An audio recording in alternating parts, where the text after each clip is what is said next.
Hey guys, this is an FAQ video about my instructional video on how to replace a LCD screen for a PSP3000. A lot of you have been asking me the same question over and over again, so I figured instead of just replying to each and every one of them and having you guys search through the comments for an answer to your question, I'll just make a video about it.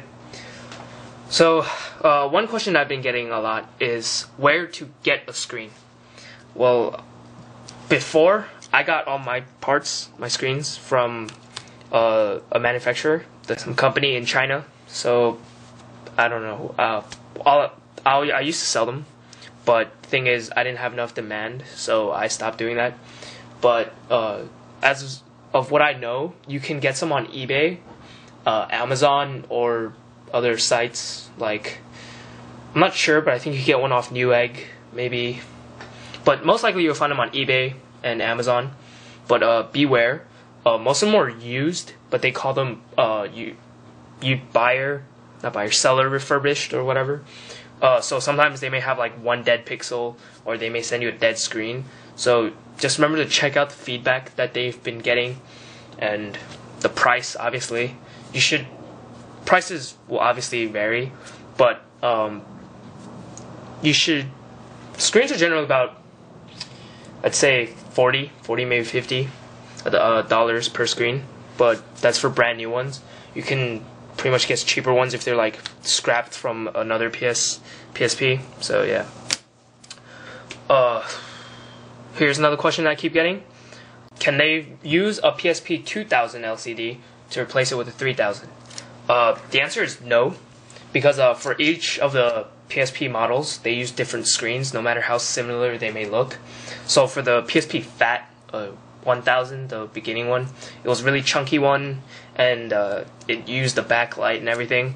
The one for 2000 looks like this, and let me zoom out. There you go. Okay, the one for 2000 looks like that, and the one for 3000 looks like this. Now, they may look similar, but the 3000 has it's a little bit wider. Not really, but like the screen itself has a few more pixels, like maybe a row or two over here, because this part was covered by foam for the 2000. And the ribbons are obviously different because they changed out the backlight, the way they designed the backlight for the 3000 compared to older model 2000. And subtle differences, like the side right here, this little thing that inserts into one of the pins, as you see in the other video, is different from this one because this one is solid. Well, this one has an opening.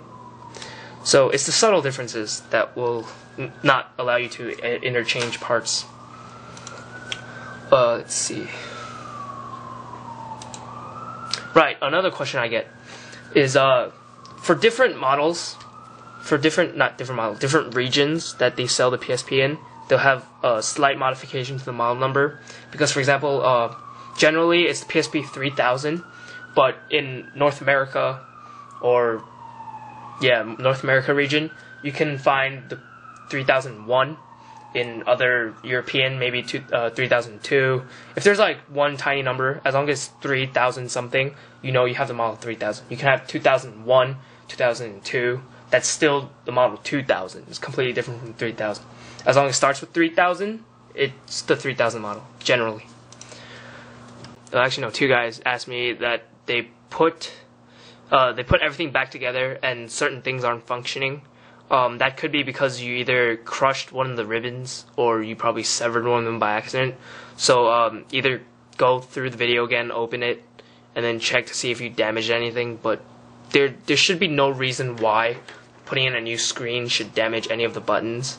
But unless the one thing is that when you disassembled it and reassemble it, there could be a period of time where you damaged a certain part of it. So I can't really do much without having you look through it. What can you use for tools?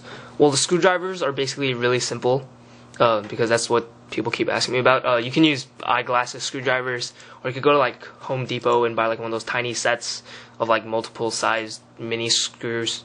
I mean, they come in like real handy, so you won't only use it for like one thing for fixing your PSP. But most of the time, if you go on eBay or Amazon, like while you're purchasing your screen, you can obviously find like one of these tiny screwdrivers for like $1 or so. So that should help you out. A lot of you thank me for word of as long as you kind of follow the video slowly and try not to go ahead or go back, you should be able to fix this by yourself without any errors, and that should save you like up to like $70+ on like going to some guy to help you fix it, because they literally do the same thing, and you just pretty much paying for your time and the new part that you're replacing. Many of you asked me if I can fix it for you.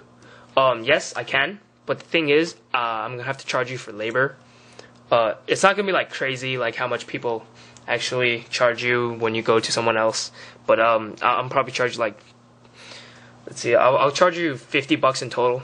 But you're gonna have to ship it to me, and then you have to pay the shipping back.